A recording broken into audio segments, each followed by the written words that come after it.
All right, it's knife time. Because my Xbox controller died mid-mission.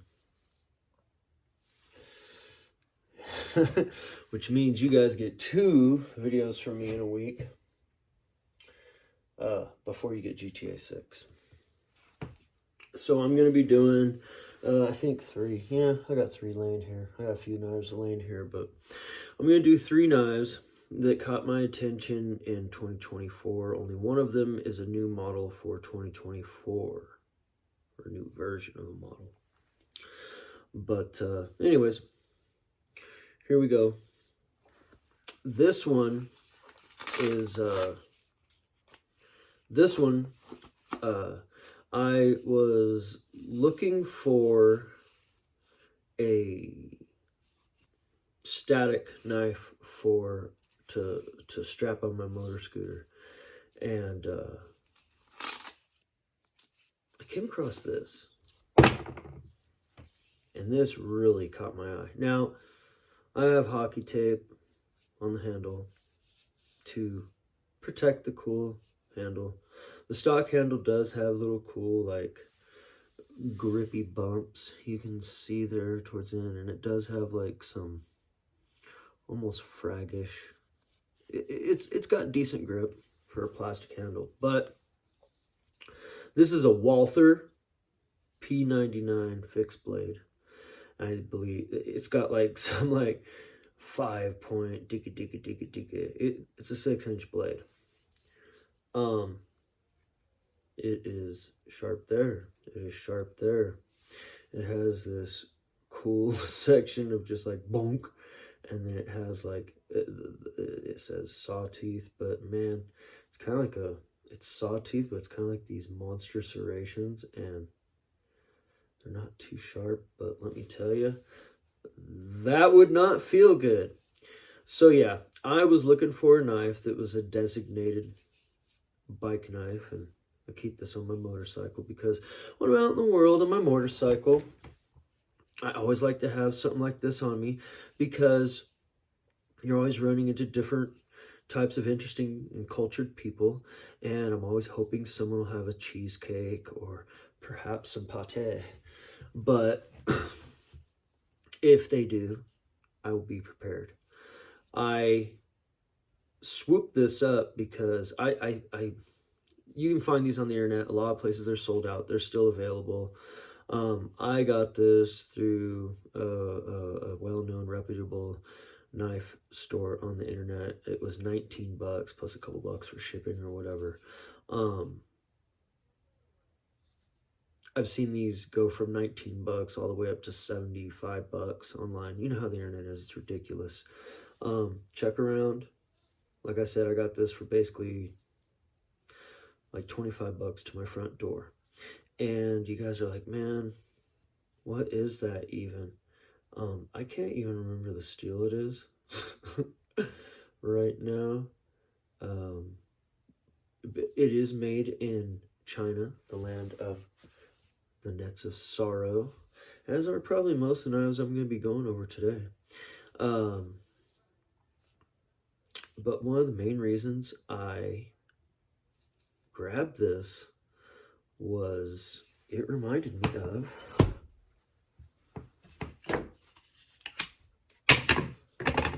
the Boker Applegate. It's very similar,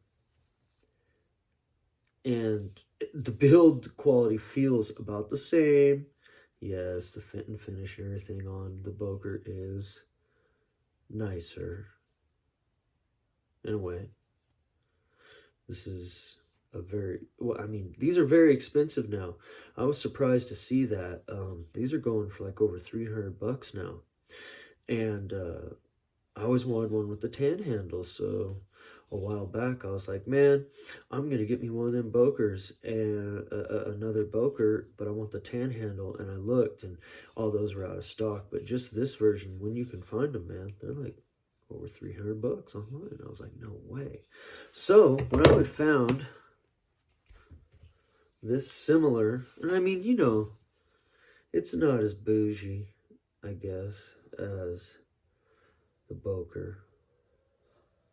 It's kind of funny, you know, Boker. It's like a German thing. Walther. It's kind of like a German thing. Boker, Walther. Anyway. Gun company knives, man. It's always kind of like a joke between me and a couple of my buddies, dude. Gun company knives are usually like, yeesh. Like, no, I'm good. But this one, man, like I said, is designated on my motorbike. And if for some reason it falls off my motorbike and gets lost, or, you know, whatever, no big deal, because like I said, it was like less than $25 to my front door. Dog will hunt, man. This thing fell off. I had it in some, because the stock sheath is just, you know, it's some nylon. It's a $20 knife, man. Come on. The stock sheath is, caca. I haven't got around or bothered to make a Kydex sheath for this. I don't know if I've mentioned it before, but if you, are a knife enthusiast, and you even have that much craftiness in you, look up you're on YouTube. After you watch this, go search and look how to make a Kydex press. Because when I watch knife videos, I notice that a lot of people's complaints about a lot of knives is the sheath. And I don't know, if you could make your own little cool Kydex, man, you can improve a lot of knives with a few dollars of materials and some moments of time, less than an hour, you know? Think about it. It's worth it, because what you would spend on 2 custom-made Kydex sheaths, you could make a Kydex sheath making system in a studio apartment, even. It's not like it requires acreage in a garage. I'm going to stop talking about all that now. I get to rambling sometimes. So, the Walther P99 fixed blade knife, I think it's called. Look it up. If you just want a truck knife or a bike knife, a pate knife, a designated cheesecake knife, this is perfect for that. Perfect for cheesecake.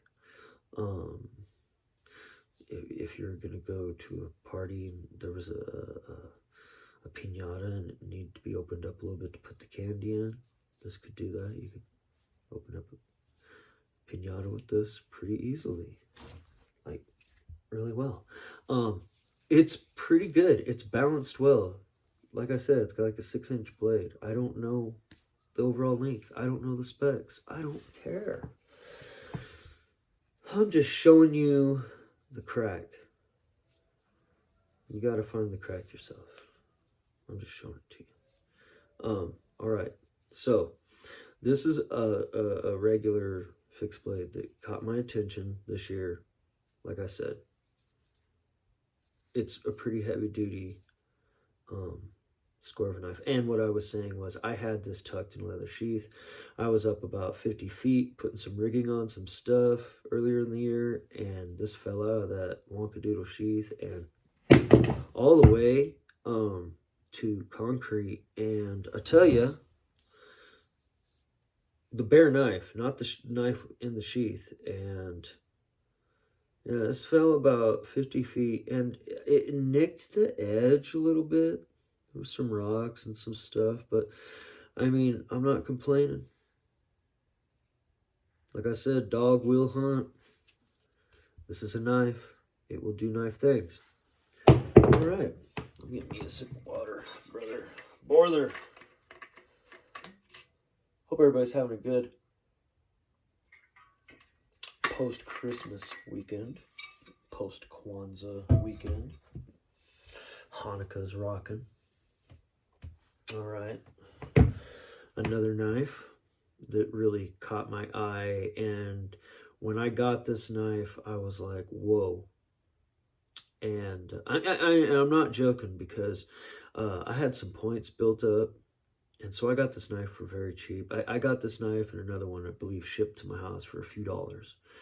Basically, the price of shipping, because I had some points built up with the people who sell these now. And I've gone over some one of these before. This is a Rough Rider. This is the Rough Rider, I believe they call this the Rough Rider Stag Barlow.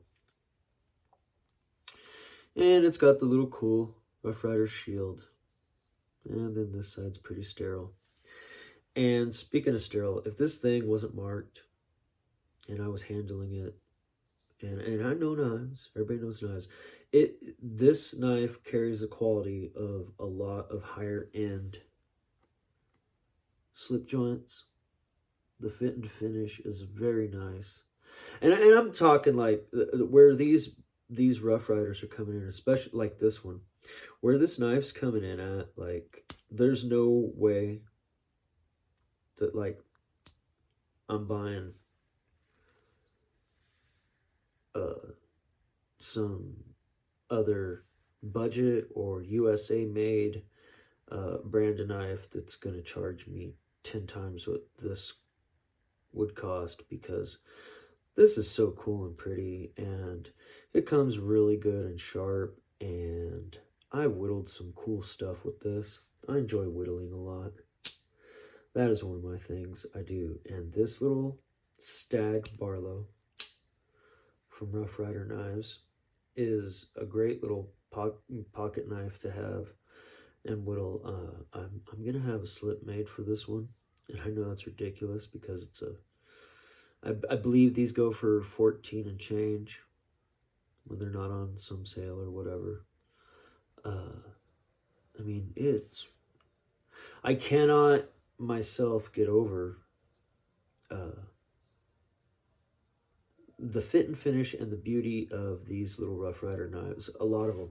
And like I said, for a while it was hit or miss or whatever, but man, the last couple years, all the Rough Riders I've got are just like, wow, that's a really nice knife. And especially, some reason, this Barlow just really sets out apart from a lot of the others. Those scales are just beautiful and rich color. Ambers in there, and mahoganies and hickories, and just gorgeous, gorgeous colors in those scales. Bar none, some of my all-time favorite knives coming out of the land of the nets of sadness and sorrow. Get you some Rough Riders, man. Get you some Rough Riders. They're fun and cool.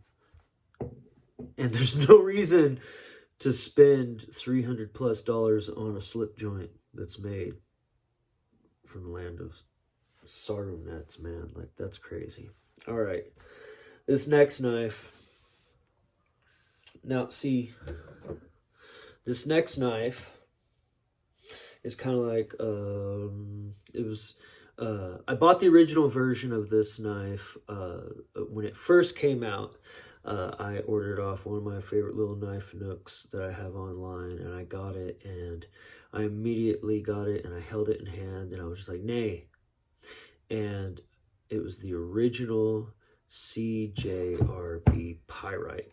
And I remember it was on fire on the YouTube, on the internet, and everything else. And I got it, the original stainless steel version they dropped, solid stainless steel, the whole thing. And I got it, and I was just like, nay. Just the weight. It kind of made a cool noise. That was like the one thing I did like about it. Kind of make this little boom noise. But I sold it to a buddy for like, I think a few bucks less than what I even paid for it, just like immediately. And then in May, or it was June, I got this in June. I got this in the middle of June. I saw this, and it was on like some special thing for 29 bucks on Amazon. Not a sponsor. I don't care about Amazon or any of that stuff, but I care if there's a good deal. And everybody knows this knife at this point. Not everybody, but I mean, this is quite the popular blade right now. This is the CJRB Pyrite Light. And I noticed on a video earlier today that I guess the newer one has like this safety button right here. This is pre that. I'm glad. I don't want all that CRKT-esque Junkaroonie double lock stuff on my knife, unless it is a Lujon liner lock made by Cold Steel. This knife rode in my pocket and would still be in my pocket right now to this day if my friend hadn't given me the Boker Kalashnikov that's still in my pocket because I'm carrying it because it was a gift, and it's proving to be a decent pocket knife. But this is a great pocket knife. This is no hype. I know a lot of people on these YouTube channels get a lot of stuff for free. They get these knives for free. I bought this. All right, this is the only reason. I'm never gonna be the $50 Chinaland flipper liner lock D2 guy. I have a few, but I will never be that channel. I'll never be that dude. I don't care. For the simple fact, the reason why I have this knife is I like the button lock thing. I've had a few auto knives over the years where the spring wore out, and I would just kind of like, and they were more floppy than like these designated button locks are nowadays. But I would carry old autos that had a worn out spring like a button lock a while back. So I like that. I like one-handed operating things. So I'm busy, fishing, doing whatever. You need a one-handed operated knife to do a lot of things in my world, in my opinion. So this is cool. The reason why I saw this button lock and was like, hey, you know what? I'm going to try that. I like that blade shape. And for some reason, I like that blue. And I don't normally like blue knives. It's like, yeah. But for some reason, that blue kind of caught my attention. I said, I'm going to give that knife a try. These come in different variations and such now. I know there is that cool powder AARP. The AARP steel, it comes, you get a toaster and a sticker to put on the back of your little rascal that says, I too am an owner of the AARP. I'm joking. Yeah, it's that RPM 9 or whatever steel. Yeah. Here we go. I ended up getting one of these because I had a liner lock fail on me. I had a well-known Chinese D2, I believe it's a front flipper actually, brand knife. And I'm gonna do a video on the knife because I really like the knife. I like the design and everything, but I had that liner lock fail, and to no fault of the company. But after I had that, it was a total self brought upon myself thing that happened. I should have paid more attention. But I had the liner lock disengage and fail on me, and I hurt my hand pretty good. And so after that, I was like, hey, you know what? I want a different kind of lock. And I was looking for a frame lock. I was looking, and then I saw this cool thing that I'll do a different video on one of these days. This is a special edition, the Kizer. Kizer, man. Some people call it a Kizer blade. Yeah. Some people call this a sling blade. I call it a Kizer blade. I got that backwards because I'm special. But so I rocked this for a while. I'm going to do a video on this one of these days. My opinion, the Kizer Towser K is a great knife, especially the White Mountain Knives button lock brown rich light 3V version is a beast. I don't think you can get these. So that is why I got this, because after using that Kizer Towser for such a long time, I didn't want to lose it. It's super cool and it's 3V. So I used this. And let me say, this is a great knife. I wouldn't say it's a hard use knife. I'll go over some hard use folders one of these days, but this is a great pocket knife, especially for the price. I guess there's all different kinds of versions and colors and locks and extra locks and locks and locks. It's safe. It's safe. Next version is going to have a camera on it, so it can just surveil all around you, make sure you're safe. Safe. Yeah. So that is that. We are wrapping up the year soon. We're just a couple days away from New Year's. I'm probably going to do another video. Some other knives caught my attention over this 2024 time frame. These were 3 that just popped into my head today. And yeah, look at all that. Look at this. Yeah, we got the Walther and the nice little Barlow from Rough Rider, and that CJRB Pyrite Light. Honestly, great everyday, real world Amazon package life knife for y'all. Really slicey. Does kitchen stuff pretty good too. I've used this in the kitchen a lot. Probably could use a little bit of a lubricato. But yeah, hey, have a great night, and I'll catch you later.